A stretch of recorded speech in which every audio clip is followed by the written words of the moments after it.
Thank you for joining me once again. Hope you're having a good day. We're going to be looking at the account when Moses strikes the rock. Not the second time, but the first time when the Lord tells him to strike the rock. Today's hymn is the hymn, The Rock That Is Higher Than I.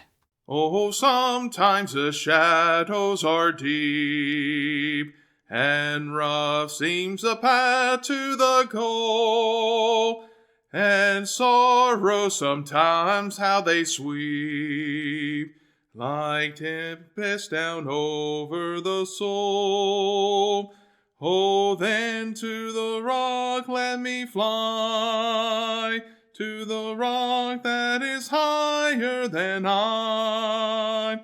Oh, then to the rock let me fly, to the rock that is higher than I.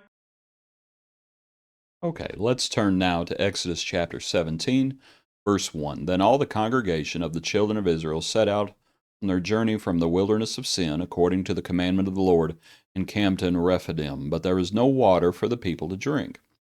Therefore the people contended with Moses and said, Give us water that we may drink.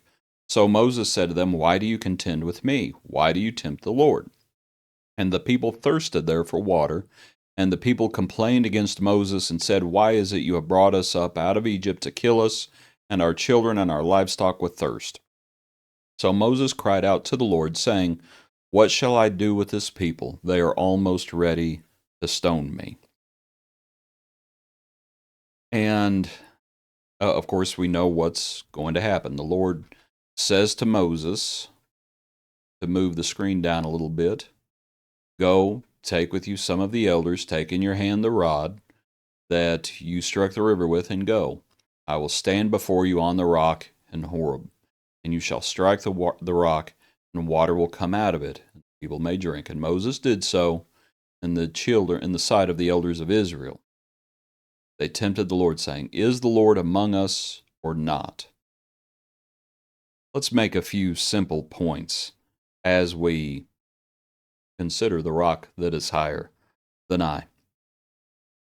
There are times in our lives where we will not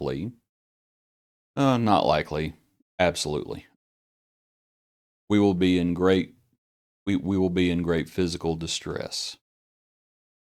We got health issues, the frailties of old age, things along those lines, up to and including death. And as it is appointed for all men to die, and as Jesus died as well, that Hebrews passage is speaking more specifically about that. But regardless, we will face physical trials. And when we face those physical trials, what do we need to do? The rock that is higher than I. And the sorrows, they sometimes do sweep over us. And so we fly to the rock that is higher than I. Sometimes though, our trials are different. And the people contended with Moses, and the people complained against Moses. And Moses cries out, What shall I do with this people? They are almost ready to stone me. And sometimes we have, and physical trials can also and are also spiritual trials. Sometimes we have trials from others. Sometimes it's from outsiders. Sometimes those trials may be our own brethren. And the people are contending and complaining against Moses. And Moses is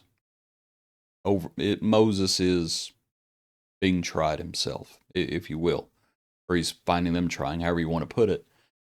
But we will face trials even from those who are close to us, family, friends, brethren, and they may contend with us when we are doing what the Lord wants us to do.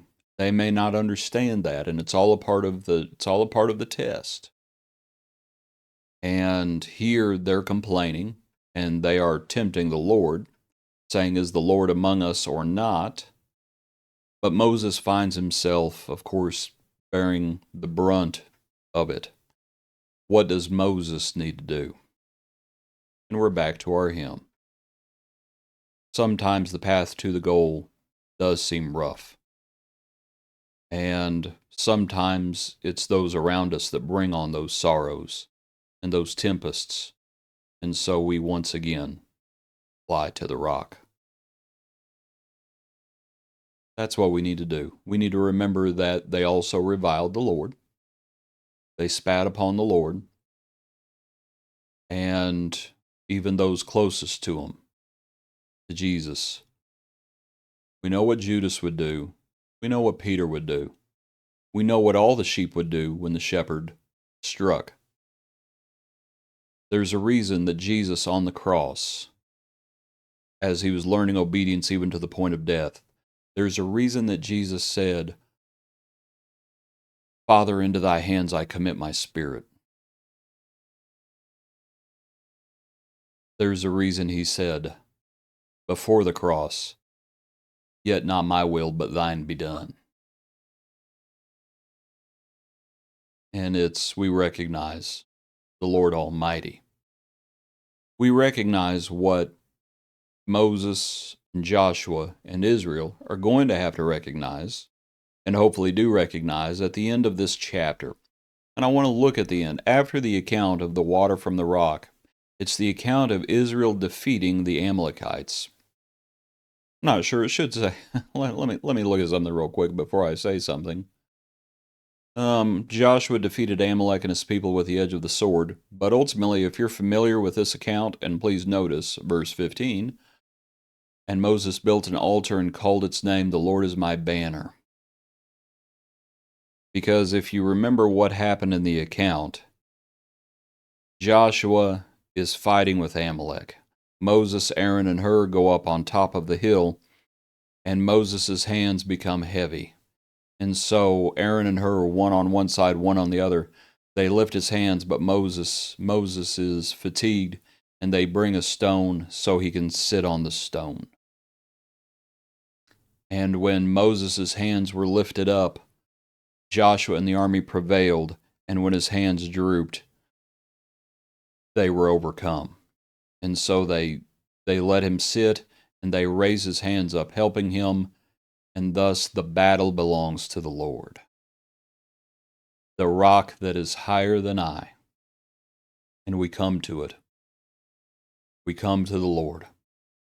Whether the trials are physical, whether the trials are spiritual, whatever it is that we find trying to overcome us, we come to the Lord. Because they will not overcome the Lord. And so we align ourselves with. Appreciate you. Hope you have a good day. Join us tomorrow for another portion of our daily praise.